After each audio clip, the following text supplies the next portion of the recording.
ये हाँ यस आ रही है। हाँ पढ़ती। हाँ आज है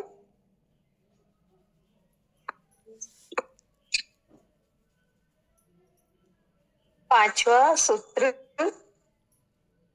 नहीं छठा सूत्र, छठा सूत्र है। कहा, हे विभो, धर्म और अधर्म, सुख और दुख मन के हैं, तेरे लिए नहीं है।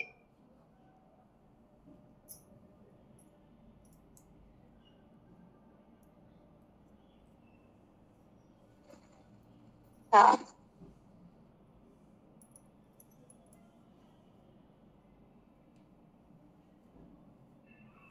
हे विभो, धर्म और अधर्म, सुख और दुख मन मन के हैं, तेरे लिए नहीं है।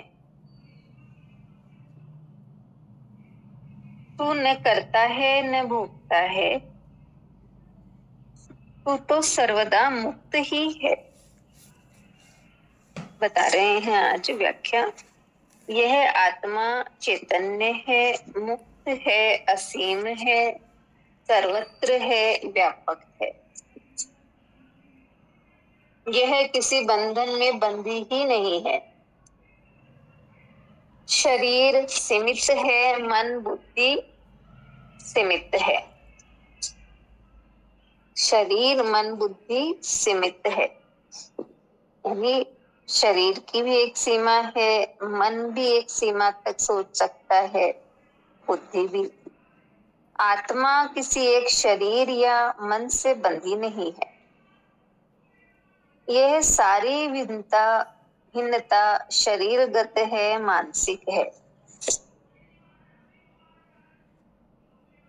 आत्मगत कोई भिन्नता नहीं है, यानी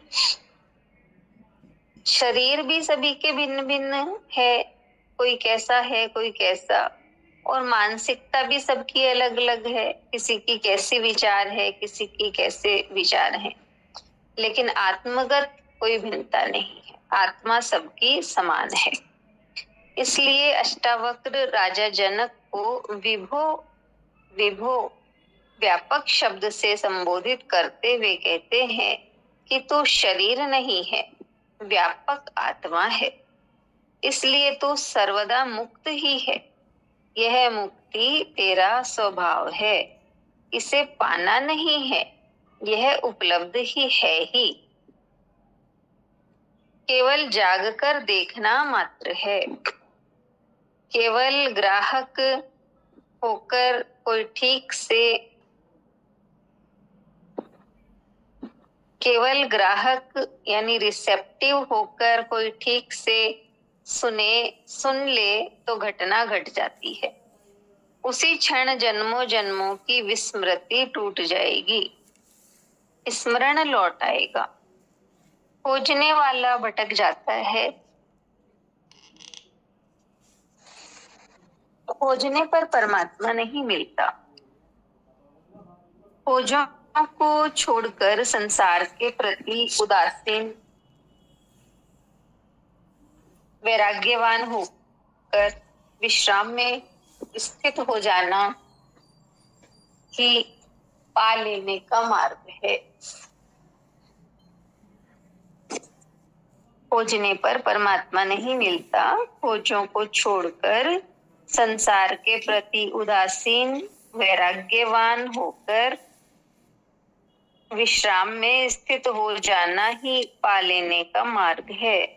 आत्मा व्यापक है, सब में एक ही है, किंतु शरीर की भिन्नता के कारण अज्ञानी को आत्मा की भी भिन्नता का भ्रम हो जाता है।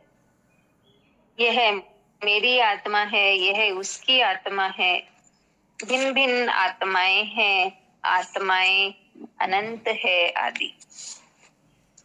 अष्टावक्र कहते हैं कि तू अहंकार के कारण अपने को कर्ता और भोक्ता मान बैठता है। यह अहंकार भी तेरी भ्रांति है। तू चैतन्य आत्मा है, जो न करता है न भोगता है।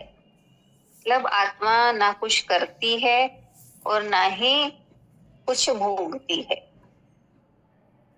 अपने को कर्ता और भोक्ता मानने के कारण ही तू सुख दुख का अनुभव कर रहा है। यानी सब कुछ हो रहा है अपने आप, हम नहीं कर रहे, आत्मा से नहीं हो रहा।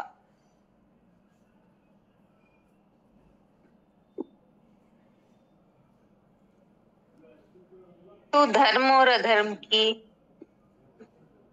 बातें करता है। वास्तव में यह धर्म और अधर्म, सुख और दुख मन के ही हैं। तू अहंकार वश ही अपने को आत्मा से भिन्न अनुभव कर रहा है। उसे छोड़ दे तो तू आत्मवत सदा मुक्त ही है।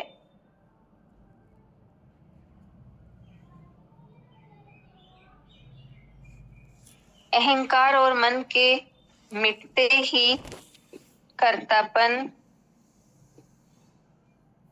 और भोक्तापन से मुक्त हो जाएगा और वह इस धर्म अधर्म सुख दुख से भी मुक्त हो जाएगा। इतना ही है।